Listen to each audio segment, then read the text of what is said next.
Así que en esta hora, mis hermanos, yo le invito a que usted vaya buscando en su libro, capítulo 9, página 115. Hoy vamos a comenzar otra sección del libro que es más práctica. Ya lo que hemos visto hasta hoy es como teoría, fundamento. Así que desde hoy empezamos una sección que es más práctica, de cómo ir a la misión, cómo aplicar la misión, cómo vivir en misión. Ya lo que hemos estado viendo es por qué hacer la misión, el fundamento bíblico. Y ahora vamos a cuestiones, como les decía, mucho más prácticas.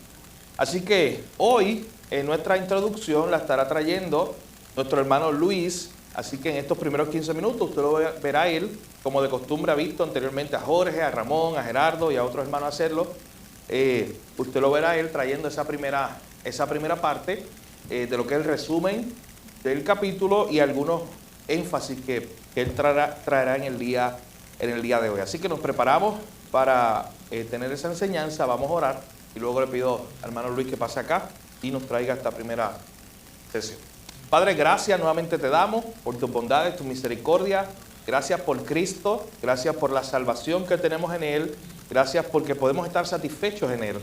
Gracias porque si tenemos a Cristo lo tenemos todo. Nuestro corazón anhelaba tantas cosas antes, Señor. Pero cuando vimos a Cristo, entendimos, conocimos a Cristo, nuestro corazón descansó en Él solamente. Y te damos gracias por eso. Señor, en esta hora te pedimos que nos des sabiduría mientras estudiamos tu palabra, que nos guíes, Señor, en esta enseñanza y nos ayudes a vivir en misión cada día de nuestras vidas. Guía a nuestro hermano Luis en esta enseñanza y te lo pedimos todo en el nombre de Jesús. Amén. Dios lo permita. Unas pocas veces que siempre me he parado aquí, quiero siempre seguir hablando de la misma forma. Por tanto, nosotros somos absolutamente nadie. Sin embargo, nosotros, la gloria siempre ha sido de Dios, pues de Dios siempre será de Dios. Amén. Identifica. Voy a leer cómo comienza el capítulo 9. Identifica. Nos menciona, dice, los misioneros comunes y corrientes no solo estudian, aprenden y se sientan todo el día para reflexionar sobre el Evangelio en una habitación sin ruido. Ellos tienen urgencia en actuar, vivir su fe en la vida real.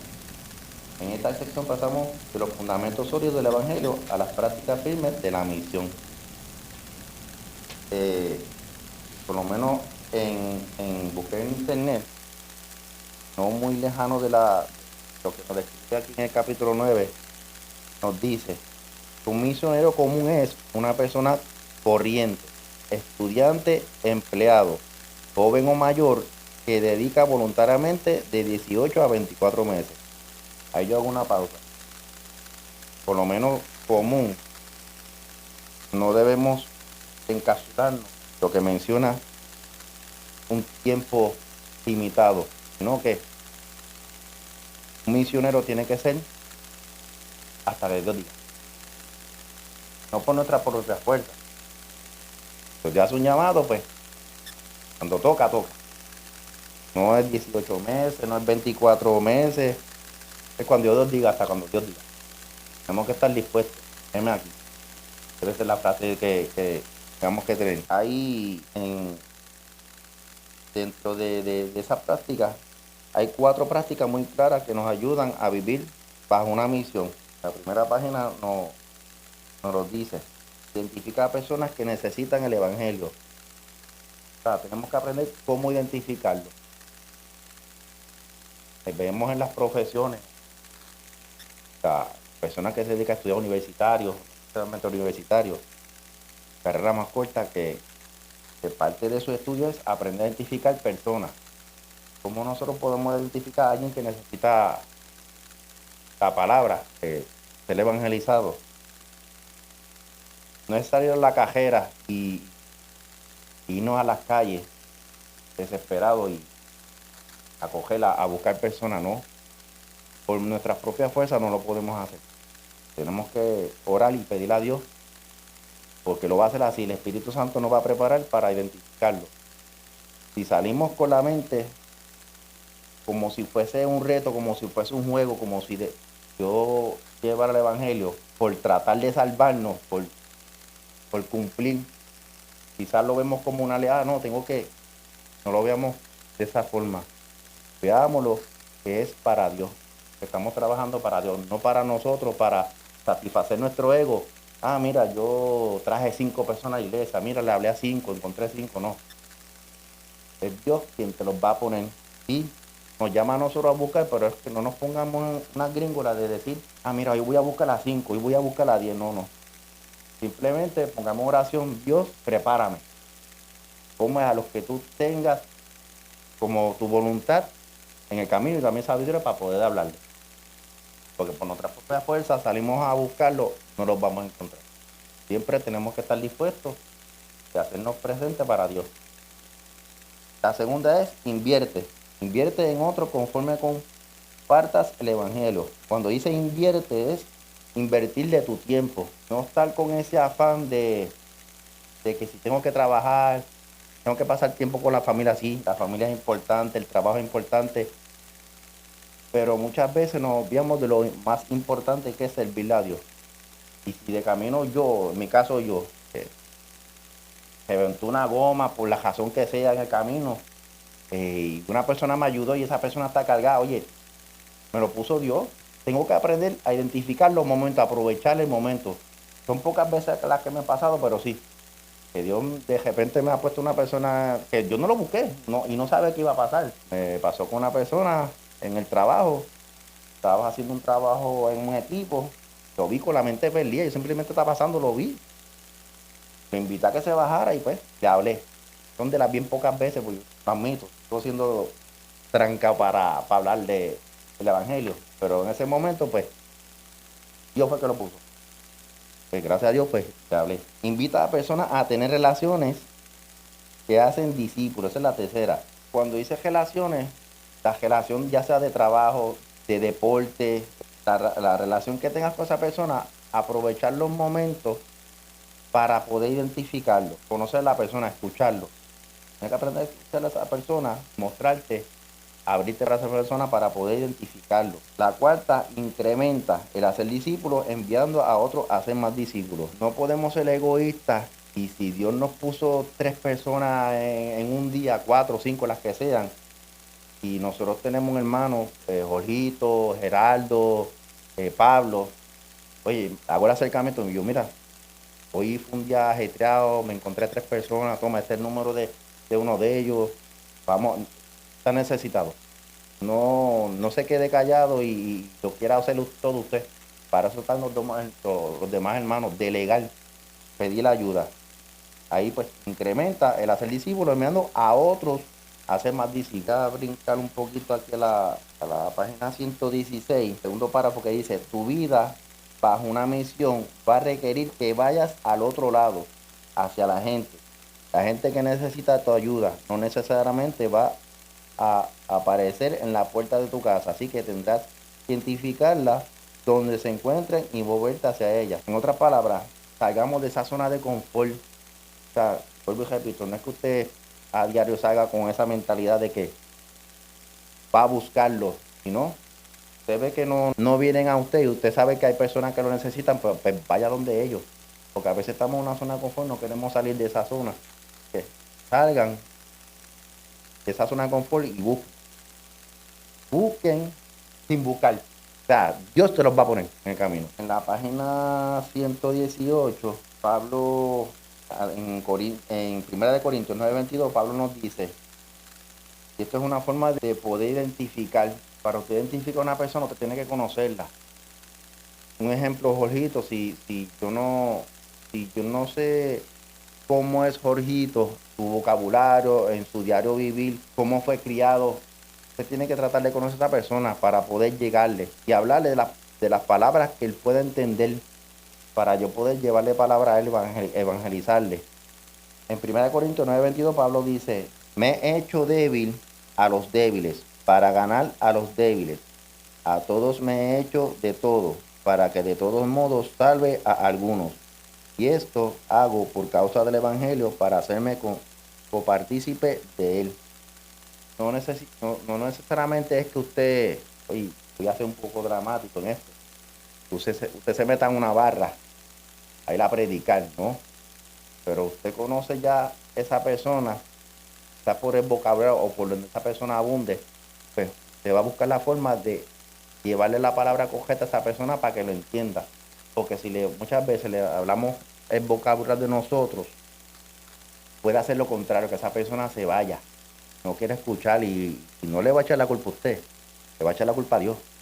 Así que nosotros tenemos que tratar de evitar eso, porque nosotros somos un recurso que Dios utiliza, nos dejamos utilizar por Dios, pues por ende tenemos que aprender cómo llegar a esa persona, a usar el vocabulario adecuado. Y eso pasa solamente por la oración, usted dejándose llevar por el Espíritu Santo. Los vecinos, conozcan a sus vecinos. Yo soy uno que tengo unos vecinos y muchas veces me conozco solamente el nombre de dos, los otros no los conozco. Eso es algo que tenemos que pedir oración. Por ahí podemos empezar con los vecinos, en nuestro lugar de trabajo, en la calle, donde quiera que vayamos, podemos hacer el ejercicio de conocerlos. Y no, muchas veces no podemos entrar de lleno a identificar y rapidito, pues, como decimos nosotros, caerle arriba y hablarle la palabra. Tenemos que ganarnos su confianza. Una vez que nos ganamos la confianza de esas personas, pues hablarle de la palabra para identificar que le debemos pedir al Espíritu Santo que nos dé sabiduría y perspicacia para poder identificar. ¿Qué es la perspicacia? La perspicacia es la capacidad de percibir y comprender con claridad y rapidez cosas que no son obvias, revelando una penetración de ingenio o entendimiento, más allá de la simple vista aguda. Implica ver a través de lo superficial para captar la esencia de una situación, problema o persona, a menudo detectando segundas intenciones o detalles ocultos.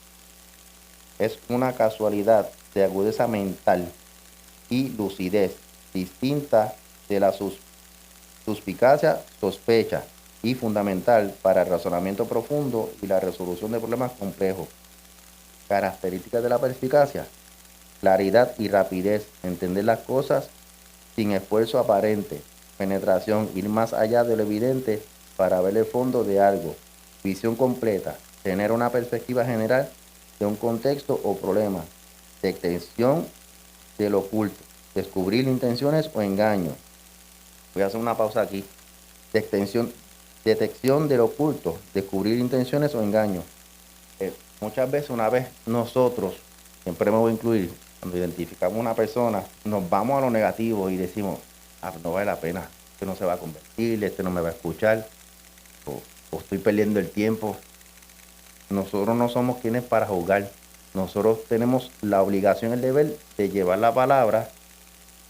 El Espíritu Santo es el que decide si esa persona va a estar receptiva, va a dar el paso de fe, va a aceptar, se va a convertir. Dios tiene el propósito. Dios tiene control absoluto. A nosotros nos toca llevar la palabra, el Espíritu Santo es que va a hacer el trabajo. Dios va a hacer su trabajo. Así que no nos debemos preocupar en ese aspecto por lo oculto. O sea, algo que nosotros no podamos ver, vamos a orar y que sea Dios el que decida. Esa persona en realidad pues se va a convertir o no. Versículos para identificar a quién hablarle del Evangelio. Tenemos en Mateo 10, 11, 13. Jesús instruye a buscar en cada ciudad a personas. Mateo 10, 11, 13 dice, cada vez que entren en una ciudad o una aldea, busquen a una persona digna y quédense en su casa hasta que salgan de ese lugar. Cuando entren en el hogar, bendíganlo. Si resulta ser un hogar digno, dejen que su bendición siga allí. Si no lo es, retiren la bendición. Lucas 19:10. Pues el Hijo del Hombre vino a buscar y a salvar a los que están perdidos. Otra palabra, lo que dije hace un momento. Quien va a hacer la obra es Jesús. Usted lleve la palabra, Jesús es el que se va a encargar de salvar, de hacer la obra. Nosotros simplemente somos instrumentos para el Espíritu Santo haga su labor. La hoja en la página 121, quiero pues terminar con esto. Tenemos que tener en cuenta que muchas veces nuestro afán nos bloquea, nos hace perder nuestro propósito. Y quizás no lo menciona tan explícito, pero sí, en el tercer párrafo dice, la señorita Elena insistió. Ismael miró su reloj. ya iba a llegar tarde, así que aceptó. Esto es una persona que tenía un diario vivir, que siempre iba a su trabajo y pues por lo que está hablando es de que era bien estricto con su trabajo y no le gusta llegar tarde, pero ese día iba tarde y a pesar de que ya había ido a ese lugar otras veces, nunca se fijó en que había una necesidad. Y ese día pues ya iba tarde y dejó el afán a un lado y gracias a eso que pasó pues le pudo hablar a una señora mayor que simplemente pues le ofreció una taza de café y él pudo hablar con esa señora. Esa señora pues eh, pudo desahogarse con él. Así que tenemos que saber dejar nuestro afán a un lado y hacer la obra. Amén. Yo con esto termino. Por poder tener esta introducción al capítulo. Gracias, Luis, por poder prepararte para guiarnos a través de este resumen del capítulo 1. Así que gracias, hermano Luis. Una de las cosas que él enfatizaba era esa obra del Espíritu Santo, que es algo que se enfatiza al final del capítulo, el rol de la oración y la dependencia del Señor cuando nosotros empezamos a movernos. Recuerde que esto ya es la práctica, este es el primer paso. El primer paso para nosotros movernos en obediencia a la misión es identificar. ¿Sabes qué? Usted puede resumir este capítulo bien fácil y terminamos, literalmente. Abre tus ojos para ver la necesidad, escucha, que ya está al lado tuyo. No la que va a aparecer, no la que un día llegará. No, es que ya hay gente perdida al lado tuyo. Y literalmente este primer paso es identifica. Este primer paso es abre tus ojos y permite que el Señor te vaya mostrando esas personas que están perdidas ahí alrededor tuyo y son tu campo misionero directo. De hecho, yo creo que este capítulo nos invita a pensar muy bien en esa pregunta: ¿cuál es mi campo misionero y cuál es mi círculo de influencia? Yo cuando terminé el capítulo escribí esas dos preguntas aquí en la página 115 porque fueron como que las dos preguntas que llegaron a mi mente cuando leí el capítulo. ¿De qué trata este capítulo 9? Identificar mi campo misionero, identificar esas personas que yo tengo todo el tiempo a mi alrededor, identificar mi círculo de influencia. De hecho, de lo que se trata es de vivir mi fe en la vida real. Ya Luis lo dijo, pero es digno de repetirlo. Aquí abajo en la página 115, en el último párrafo, dice: la gente que vive bajo una misión siempre está moviéndose. Hermanos, no hay misioneros sentados esperando que lleguen hacia nosotros. Siempre la misión, dijo id, una acción, un verbo. La gente que vive bajo una misión siempre se está moviendo. No esperan que el mundo vaya a ellos. Jesús no dijo, quédense sentados y el mundo van a venir de ustedes y ustedes hacen discípulos. No, siempre la misión fue al revés. La iglesia moviéndose, id. No esperen que el mundo vaya a ellos, sino que buscan y encuentran a quienes tienen necesidades. De hecho, piense, porque esto viene desde el inicio de la Escritura. Esto viene desde el Génesis. ¿Cuándo fue la primera vez que tú encuentras a Dios buscando al hombre? Mírenlo desde el mismo inicio. De hecho, hoy nosotros buscamos a los perdidos porque un día yo estaba perdido y Él me buscó. De eso se trata el Evangelio. De eso se trata la misión. Hoy nos movemos a buscar a otro porque un día Él se movió a buscarme. Yo les contaba esta historia antes de Mateo, de mi hijo, cuando él fue la primera vez que lo dejamos, primer día que lo dejamos en el Head Start. Nunca había estado en un sitio lejos de nosotros por muchas horas. La primera vez que nosotros lo dejamos en el Head Start fue más duro para mí, yo creo que para él y para mi esposa, pero imagínense, había que hacerlo. Así que la primera vez que lo dejamos, recuerden que desde las 8 de la mañana hasta las 3, hasta las 2:30, y nunca lo había estado tanto tiempo fuera de nosotros con desconocidos. Así que yo nunca me voy a olvidar esa imagen, y tiene que ver mucho con lo que estamos viendo, cuando a mí me tocó buscarlo. Y cuando a las 2:30 yo estaba allí, él sale corriendo llorando, pero con mucho llanto. Me dice, papá, gracias por buscarme. Yo estaba perdido y tú me encontraste. Nunca se me va a olvidar esas palabras. Él creía que estaba perdido, escuche bien. Por más que nosotros le explicábamos que no te estamos abandonando, no, tú vas para la escuela y te vamos a buscar ahorita. Su mente trabajó de esa manera, su mente fue, yo me perdí. Yo ya me llevo muchas horas con gente desconocida alrededor mío. Y yo nunca me voy a olvidar de eso. Él me apretó, me abrazó y dijo, papá, gracias por encontrarme. Yo estaba perdido y tú me encontraste. Gracias por buscarme. Y yo rápido, esa conexión la tuve que hacer con el Evangelio. Porque ¿qué ese soy yo? ¿Ese eres tú? Y de eso se trata el evangelio, de eso se trata la misión. Y por eso este capítulo habla, busca. Porque tú fuiste buscado. Porque tú estabas perdido y el Padre te encontró. Y ahora te toca a ti ir a buscar a otro. De hecho, en la Biblia, y ya Luis citó muchos versículos, pero en la Biblia se menciona muchas veces en que Jesús intencionalmente se movió. Esta parte, primera parte del capítulo, conoce a tu vecino. Esa intencionalidad de oye, yo quiero conocer las necesidades de mi comunidad. Recuerda, si leyeron el capítulo, cómo él menciona tantos ejemplos de personas que se fueron moviendo, que buscaron oportunidades entre sus vecinos, entre su gente. Oportunidades que siempre estaban allí. Y de hecho, en el mismo libro se mencionan varias ocasiones donde Jesús tuvo, por ejemplo, en la página 123, Jesús tuvo esa conversación con la mujer samaritana, allá en Juan capítulo 4, Jesús se movió a buscar a esta persona que estaba perdida. Le era necesario, decía él, pasar por Samaria.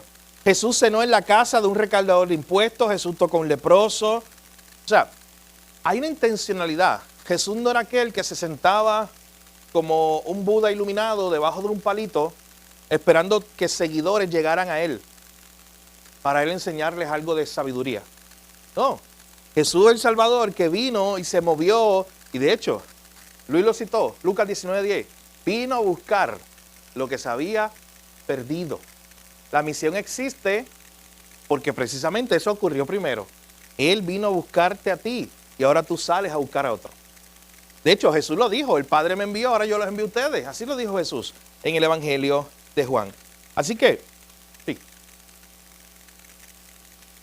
Se constituye automáticamente en tu vecino. Así es. No es que esté allá toda la vida. Sí, de acuerdo. Esa es como la pregunta, ¿quién es mi prójimo? Es el mismo concepto. Es todo ser humano, toda persona que está alrededor nuestro. Así que es muy importante que como seguidores de Jesús conozcamos a las personas que tenemos alrededor de nosotros. De hecho, cuando él explicó aquí esta parte de 1 Corintios 9:22, que Pablo decía que a los judíos yo me hacía judío y a los gentiles gentiles, no significaba, y lo dice el libro, no significaba que Pablo se había convertido en un camaleón y que él iba a estar de acuerdo con todo lo que pasaba alrededor, no. Lo que significa, o todo lo que creían las personas a su alrededor, no. Lo que significaba es que él estaba hallando maneras específicas de comunicar la verdad del Evangelio a los judíos, a los gentiles. Él sabía llegar a ellos. Él sabía llegar a cada área. De hecho, yo recuerdo el sábado pasado, estuve con Ramón, que estuvimos en el taller de capellanía en San Juan, de la convención, y el que estaba dando el taller estaba hablando de todas las áreas de capellanía que existían en la convención de Estados Unidos. Y él hablaba, imagínense, capellanía existe en hospitales, cárceles, pero también existen corporaciones, en deportes, muchas áreas.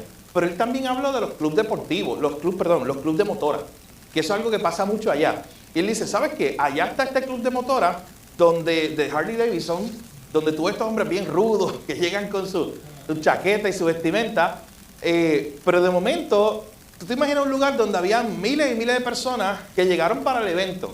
Y allí, en ese lugar, habían llegado cristianos en su Harley Davidson, en su motorita, y llegaron con la intencionalidad, noten lo que estamos diciendo, ellos fueron a buscar, ellos se movieron, ellos fueron hablando el lenguaje, viviendo la cultura, o sea, ellos podían hablar de las motoras, de las piezas, de ese ambiente, pero fueron con la intención de predicar el Evangelio y hubo conversiones. Y nos contaba este hermano pastor acerca de eso.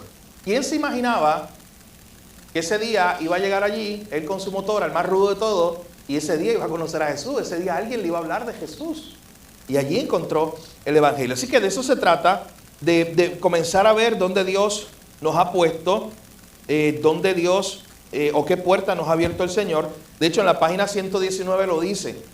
En la página 119 dice ahí, el primer párrafo, después de donde dice, volviéndose práctico. Dice, entonces, ¿dónde te unes a Dios en su obra? La respuesta es breve, empezar donde ya estás. Eso es importante. A veces nos complicamos, sí, yo quiero ir a la misión, sí, yo quiero ir un día a Haití, sí, yo quiero ir un día a Guatemala, sí, yo quiero ir un día a España. Pues gloria a Dios, qué bueno. Sí, un día Dios me abrirá la puerta. No, escucha, ya tú la tienes ahí. Tú sabes que ya eso es algo que Dios reveló a tu vida. A veces tú y yo no perdemos la cabeza tanto buscando la voluntad de Dios para ciertas cosas en mi vida y no hacemos la voluntad de Dios que ya Dios reveló para ti. Ya Dios reveló que tú fueras un portador de este mensaje. Eso tú no tienes que estar diciendo, Señor, ¿es tu voluntad que yo evangelice? Señor, ¿es tu voluntad que yo le hable a mis compañeros de trabajo?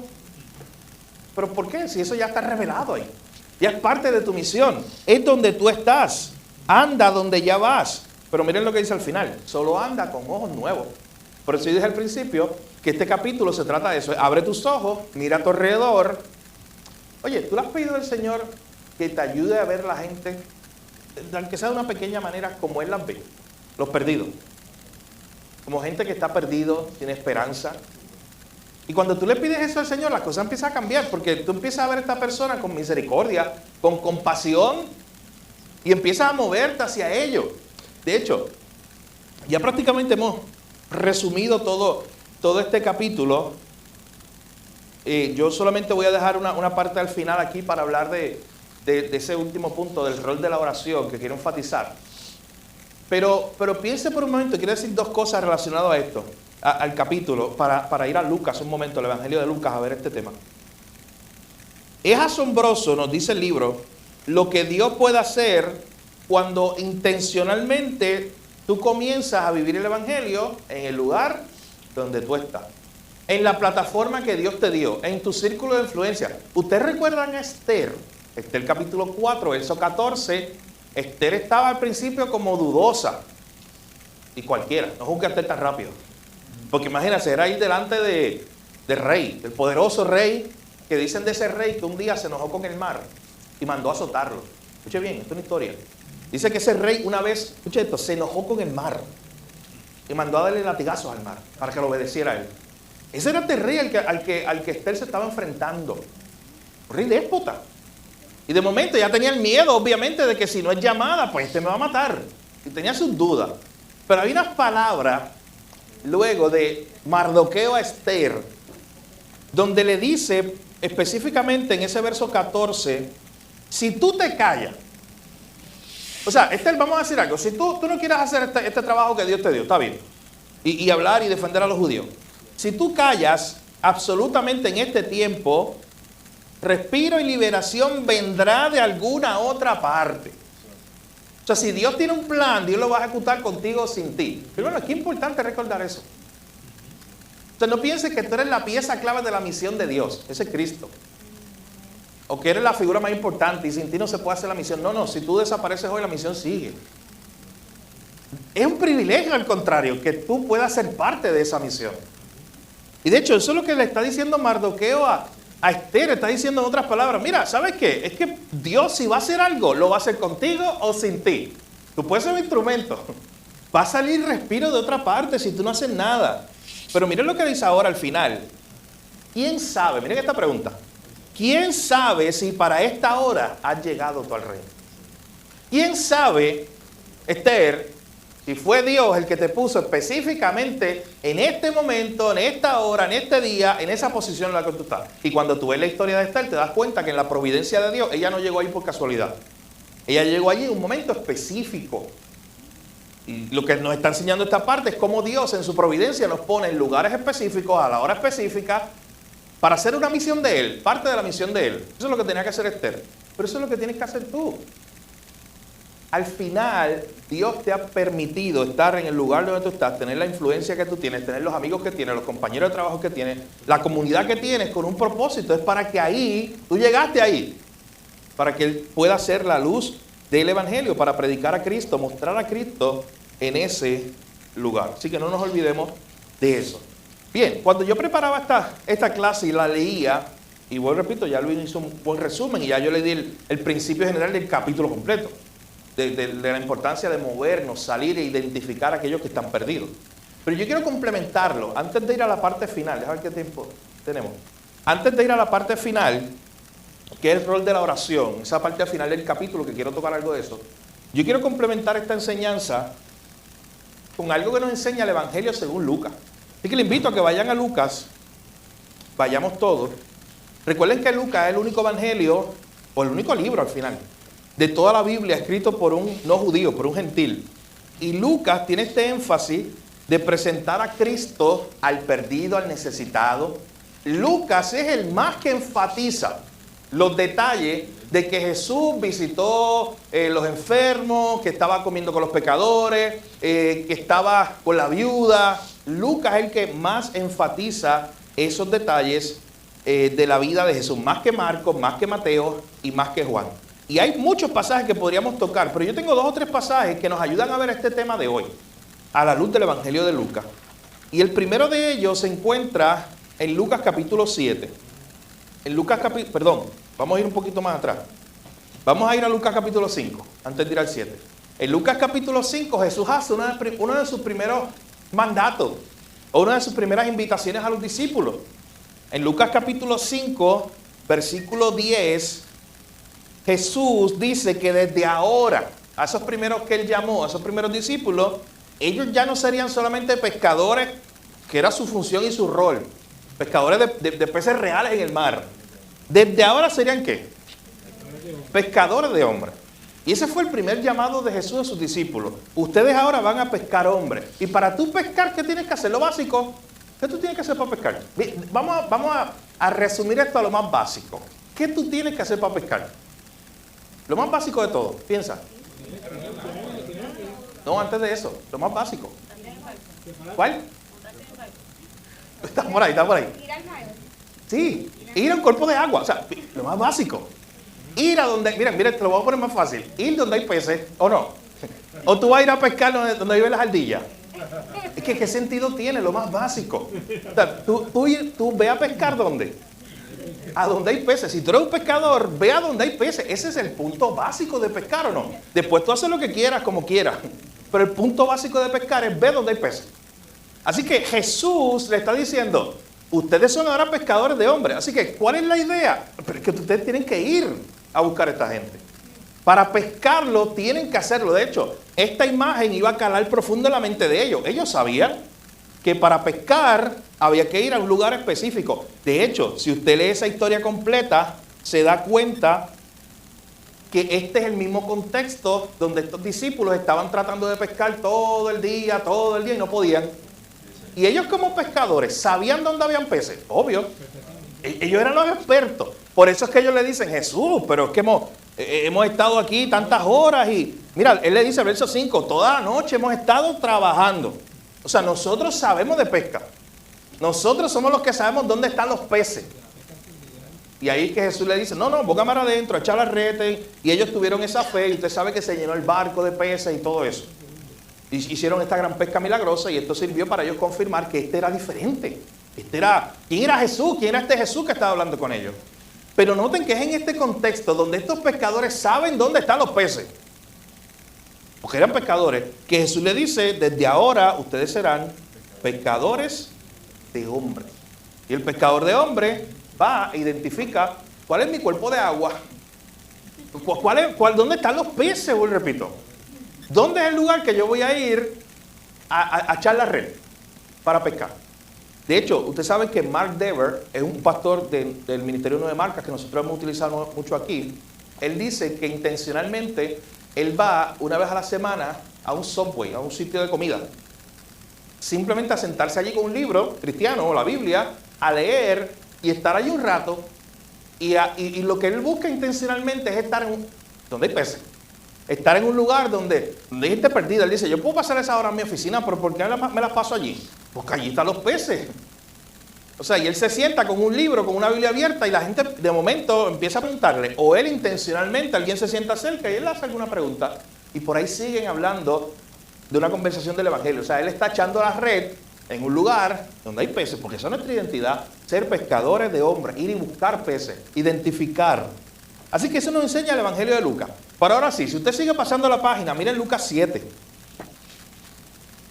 En Lucas 7 ocurre algo muy interesante. Le voy a pedir a alguno de ustedes que lo pueda leer. Lucas 7, 11 al 17. ¿Quién lo puede leer? Amén. Sí. Lucas 7, 11 al 17. Poco después, Jesús fue con sus discípulos a la aldea de Naín, y una multitud numerosa lo siguió.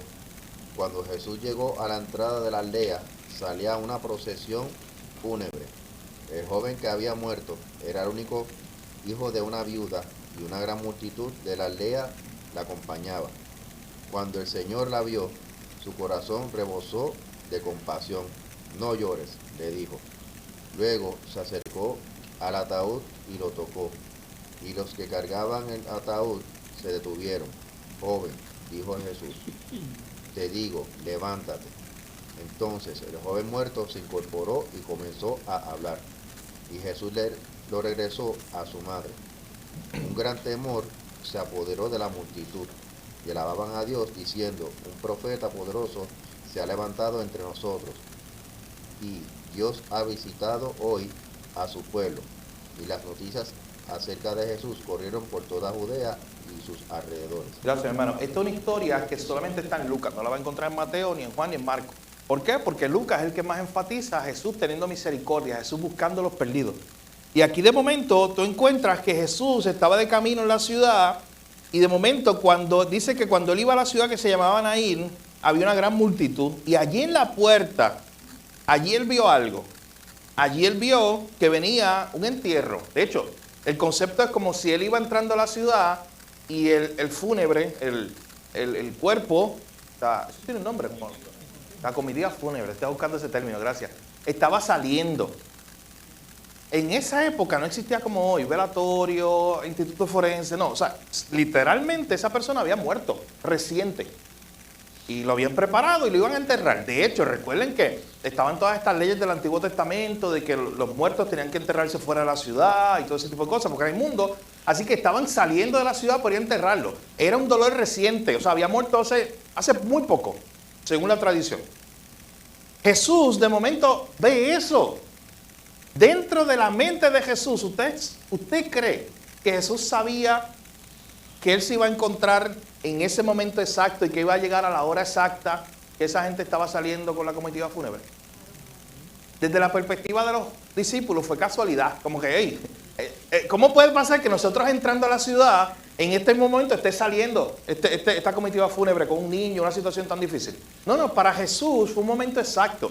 De hecho, este pasaje lo que nos quiere presentar es esta idea de que eso fue un encuentro providencial. Fue exactamente, no casualidad, en ese momento que Jesús iba entrando, esta gente iba saliendo y se encontraron ahí. Lo interesante es lo siguiente. Cualquiera de los discípulos podía decir, oye, pero para esto no fue que vinimos aquí. O meternos en una funeraria ahora. O tener que consolar a una madre que acaba de perder a su hijo. Viuda y es su único hijo. O sea, esta madre quedó desprotegida totalmente. Un caso de los más difíciles. Tener que meterlo en ese tostón, en esa situación difícil ahora. Muchos de los discípulos podían haber pensado eso, pero mis hermanos, al final de cuentas, Jesús fue intencionalmente para tener ese encuentro. De hecho, no sé si le ha pasado o cuánto nosotros estamos dispuestos a confesarlo. Pero qué difícil es cuando nos enteramos que alguien murió, una persona está enferma, o alguien que está pasando por una situación difícil, saber que nos tocará enfrentarnos a esa persona. Y enfrentarnos de la buena manera, en el sentido de, pues que un día me lo tengo que encontrar, o que tengo que llamarlo, o que tengo que visitarlo, o que tengo que ir a la funeraria. Y pueden aparecer mil excusas para yo preferir no estar ahí, para yo preferir estar en otro lugar, que tener que estar en un sitio donde hay tanto dolor, donde hay llanto. Pero esos sitios que nosotros evitamos eran los sitios que Jesús quería ir. Esos sitios que por nuestra propia naturaleza a veces nosotros no queremos meternos ahí, como que no, es difícil, es incómodo. Ahí quería estar Jesús. Jesús quería estar con el que estaba llorando. Jesús quería estar con el que estaba sufriendo. Allí quería estar Jesús, para llevarle su esperanza, llevarle el evangelio. Él se encontró con esta mujer desprotegida totalmente y ahí él quiso hablarle. Y ahí él quiso decirle, no llores. ¿Te imaginas eso? A la mamá que había perdido el hijo hace horas. No llore. Y él tenía un plan, ya lo sabemos por el texto, pero noten que Jesús comenzó a interactuar. Jesús buscó a la persona que tenía dolor. Jesús la buscó. Velo aquí. Identifica, busca a esa persona que necesita, que está padeciendo. Alguien tiene que llevarle la esperanza al evangelio.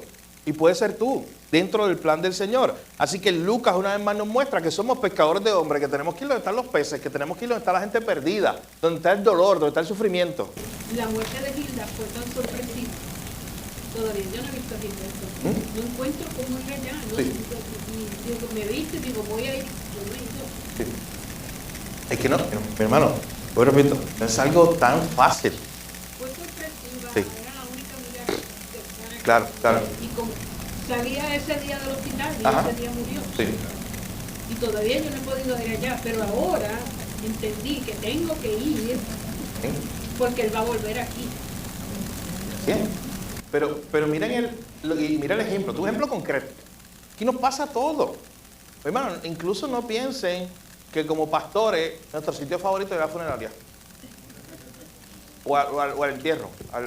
¿Cómo se llama? Cementerio. Al cementerio. O a visitar al enfermo. O a visitar al que está pasando con el sufrimiento más grande del mundo. Pero es que hay que ir. Porque Jesús nos está mostrando que Él está donde están los perdidos. Vuelvo y repito lo que decía ahorita. Jesús le gustaba ir a los lugares donde nosotros preferimos no ir. Allí estaba Jesús. Allí estaba predicando el Evangelio. Allí estaba llevando esperanza. Y el Evangelio de Lucas nos muestra una y otra vez eso. Somos pescadores que van a buscar en el mar aquellos que están perdidos. Jesús lo hizo. Después de Lucas 7 llegamos a Lucas 15. ¿Tú sabes algo interesante de Lucas 15? En Lucas 15 todo estaba perdido. Y estoy hablando literalmente. Lucas 15 está lleno de parábolas. Y todo se perdió en Lucas 15. ¿Ustedes se acuerdan de las parábolas? En Lucas 15 empieza la parábola de la oveja perdida. Después aparece la parábola de la moneda perdida. Después aparece la parábola del hijo perdido. Todo se había perdido. Según en estas enseñanzas, pero Jesús está haciendo un énfasis. Noten que todas esas parábolas, esas enseñanzas de Jesús están conectadas. Jesús estaba haciendo un énfasis. Se acercaba a Jesús todos los publicanos y pecadores para oírle. Bien, Lucas 15:1 en adelante. Y los fariseos y los escribas murmuraban diciendo, a los pecadores recibe y con ellos come. Oye, miren el contexto en el cual Jesús entonces narra esta historia o estas parábolas. Es en el contexto de una crítica que le hacen los religiosos fariseos a Jesús diciéndole, pero es que este vino y se sienta con los pecadores, pero es que este está recibiendo a los pecadores y está comiendo con ellos. Y ahí en este contexto de esta crítica es que Jesús tira estas famosas parábolas. Miren lo que dice ahí, verso 3. Entonces Jesús refirió esta parábola diciendo, ¿qué hombre de ustedes, teniendo 100 ovejas, si pierde una de ellas, no deja las 99 en el desierto y va tras la que se perdió hasta encontrarla? Y cuando la encuentra, la pone sobre sus hombros, gozoso. Y al llegar a casa, reúne a sus amigos y vecinos diciéndole, gócense conmigo porque he encontrado mi oveja que se había perdido. Yo la busqué. Os digo que así habrá más gozo en el cielo por un pecador que se arrepiente que por 99 justos que no necesitan de arrepentimiento. Entonces Jesús contesta esa crítica con esta parábola que habla acerca de su disposición. ¿Por qué él estaba comiendo con los pecadores? ¿Cuál era la razón? Pues eso es lo que necesitan. Bueno, si Jesús era el pescador mayor, ¿dónde estaban los peces? Pues estaban ahí. Miren, escuche bien, a Jesús le gustaba más estar allí comiendo con los pecadores que en el templo con los sacerdotes. De hecho, Jesús nunca fue para allá. Solamente cuando tenía 12 años para mostrar su sabiduría delante de los líderes religiosos. Y después cuando regresó, usted sabe lo que hizo, ¿verdad? ¿Se acuerdan cuando Jesús fue al templo? A limpiar todo eso allí. O sea, no era el sitio cómodo para Jesús estar ahí. No. Es que Jesús quería alcanzarlos a ellos también, porque esa gente estaba perdida y los confrontó. Y en muchas ocasiones Jesús no los evitó. Jesús no evitó las confrontaciones de los fariseos. Jesús estaba allí respondiendo siempre con el mensaje de la palabra. Pero esta crítica de los fariseos era, oye, pero Jesús come con los pecadores. Bueno, pero para eso él vino. A buscar lo que se había perdido. Lo vamos a ver ahora en el último pasaje de Lucas 19. Él vino para eso. Y noten que si usted conecta todas estas parábolas, bueno, vamos a leerla para que usted después llegue a la conclusión. Vea el patrón de estas parábolas. Después viene la parábola de la moneda perdida. Verso 8. ¿O qué mujer que tiene 10 dracmas, si pierde una dracma, no enciende la lámpara y barre la casa y busca con diligencia hasta encontrarla? Y cuando la encuentra, reúne a sus amigas y vecinas diciendo, gócense conmigo, porque he encontrado la dracma que había perdido. Así os digo que hay gozo delante de los ángeles de Dios por un pecador que se arrepiente. ¿Qué elementos similares tienen esas dos parábolas? Algo que estaba perdido, diligentemente fue buscado. Noten el énfasis, algo que estaba perdido y fue buscado. Y cuando fue encontrado, ¿qué? El gozo. Eso es lo que está enfatizando Jesús. El gozo de que algo que estaba perdido fue encontrado porque alguien lo buscó. Miguel Núñez decía, siempre repito esa frase porque a mí me trae peso al corazón esa frase, para mí. Él decía que lo más triste no es estar perdido, es estar perdido y que nadie te esté buscando. Eso es lo más triste del mundo. No es que haya gente, no es que allá afuera hay gente perdida, es que haya gente perdida y nadie esté buscando. ¿Y sabes de quién nadie estoy hablando? Es culpa tuya y mía. Porque somos nosotros los que tenemos que estar buscándolo. Porque es nuestra tarea, es nuestro trabajo. Es la misión, identificar a esas personas, buscar a esas personas. Es la identidad que Dios le dio al discípulo desde Lucas 5. Lo vimos cuando le dijo, le voy a hacer pescador de hombres. Vayan donde están los peces y tiren la red. Y después aparece, de las tres, yo creo que la más famosa, de las cosas que estaban perdidas y fueron encontradas, la parábola del hijo pródigo. Usted la recuerda. En esta parábola del hijo pródigo estaba este hombre, del hijo perdido, estaba este hombre que tenía 2 hijos.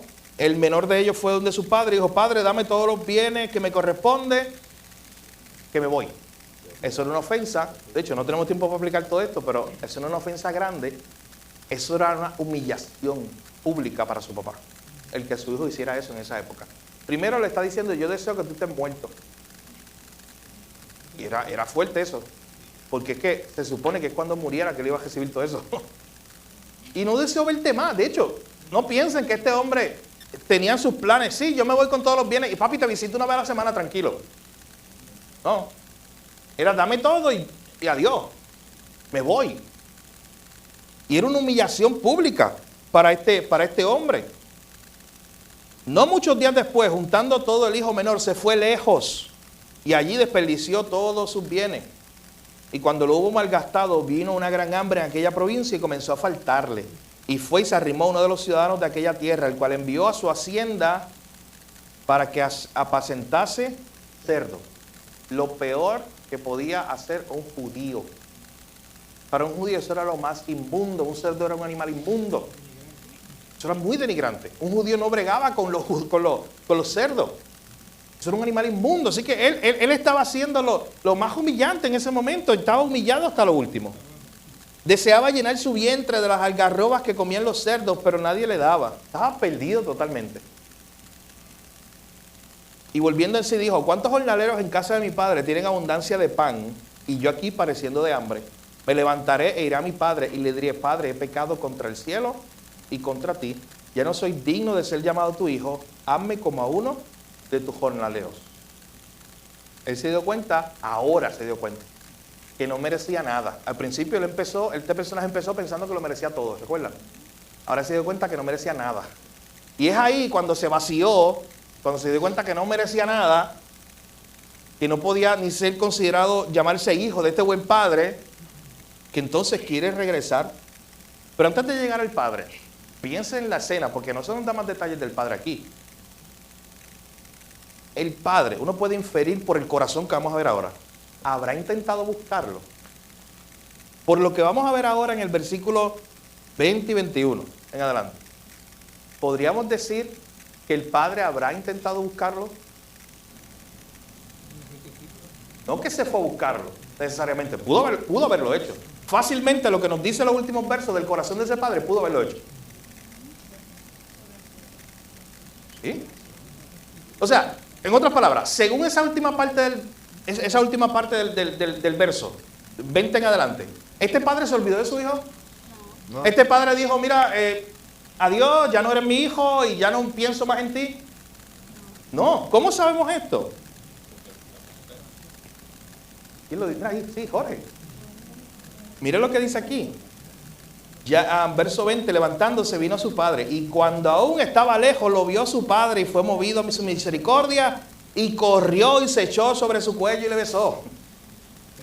Era un padre que precisamente estaba buscando y esperando eso, esperando ese encuentro, ese regreso. Este no fue uno que le dijo, no le abran la puerta a ese ingrato.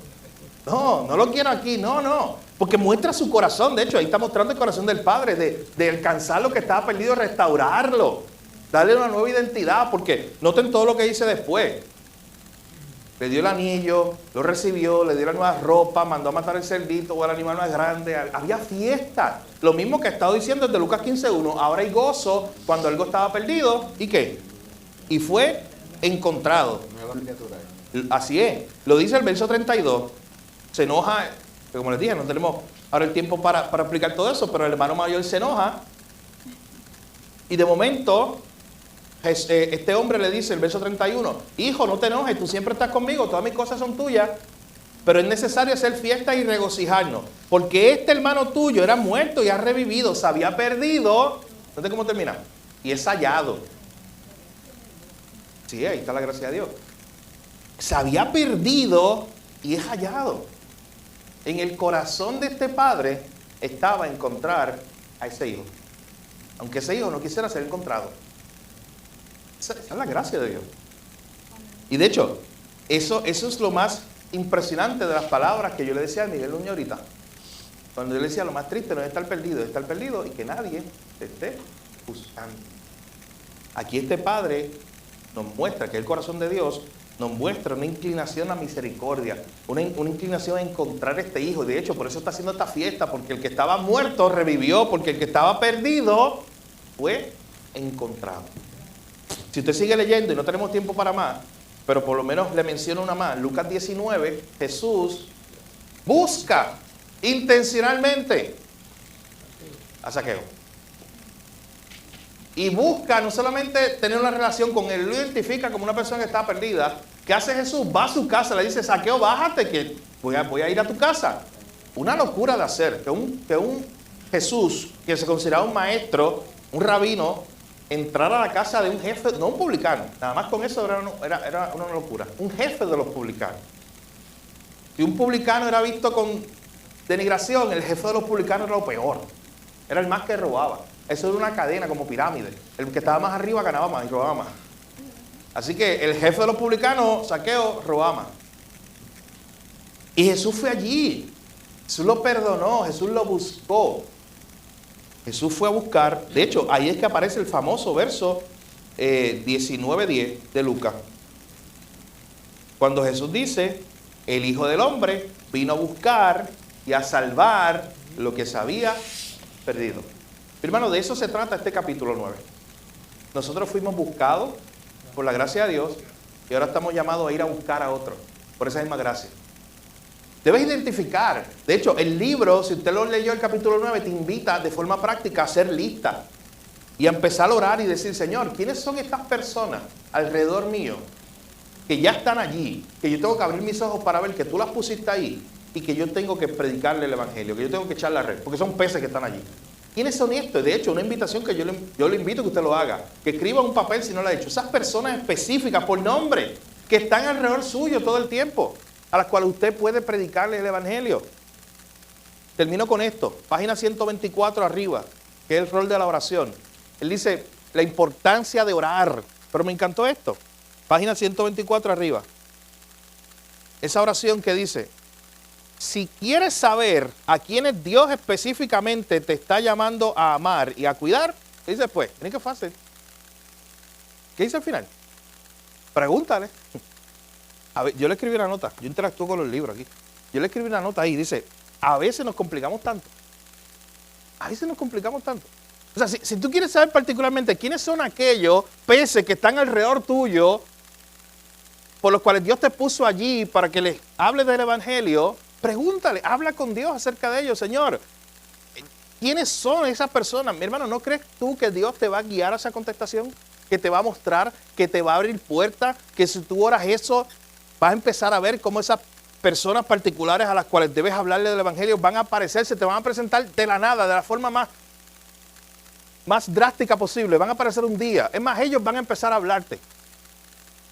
Es más, ellos van a decir, ¿puedo orar por mí? O buscar una manera de hacer como una conexión contigo. De hecho, el pastor Jeff estuvo aquí hace unos meses y él contó eso. Él contó que cuando él empezó el primer día a orar así, decirle, Señor, ponme gente específica en mi vida, le pasó que Dios le contestó bien rápido. Fue a echar gasolina y cuando está echando gasolina, del otro lado de la bomba de gasolina aparece un hombre y le dice, oye, ¿tú sabrás algo de Dios que me puedas decir? A lo loco así, como decimos nosotros. ¿Tú sabrás algo de Dios? ¿Tú me puedes hablar de Dios? Y él acababa de orar para que Dios le pusiera personas, para que tú veas que la gente ya está allí, mi hermano. Ya están allí en la bomba de gasolina, ya están en el banco, ya están mañana en la oficina, ya en la universidad, ya están allí. Lo que tenemos que abrir nuestros ojos. Quiere el Señor abrir nuestros ojos a esa gente que está perdida, identificarlo y buscarlo así como nosotros fuimos buscados. Que el Señor nos ayude a esa tarea, mi hermano. Vamos a orar. Padre, gracias por tu palabra, gracias por recordarnos hoy, Señor, esa hermosa verdad de que un día nosotros estábamos perdidos y tú nos encontraste. Gracias, Señor, por encontrarnos. Gracias porque si no nos hubieras encontrado, aún anduviéramos perdidos, Señor, sin esperanza. Pero hoy también hemos entendido una vez más que tú nos has llamado a buscar a otros, que tú nos hiciste pescadores de hombres y el pescador por naturaleza va a ir al lugar donde hay peces, Señor. Oh, Señor, que nosotros podamos identificar, podamos ver esos lugares, esas personas que están alrededor nuestro. Señor, ya están allí, ya tú nos pusiste en ese lugar. Solo nos toca a nosotros comenzar a hablarles el Evangelio, a modelarles el Evangelio con nuestra vida. Ayúdanos en esa tarea, Señor, te lo pedimos. Muéstranos, guíanos hacia esas conversaciones. Esta misma semana te pedimos, Señor, que tú permitas que podamos tener esas conversaciones del Evangelio con la gente que ya está a nuestro alrededor. Ese es nuestro campo misionero ya. Ayúdanos a entender este principio y a vivirlo, Señor, en obediencia. Gracias te damos. En tu nombre oramos, Jesús. Amén.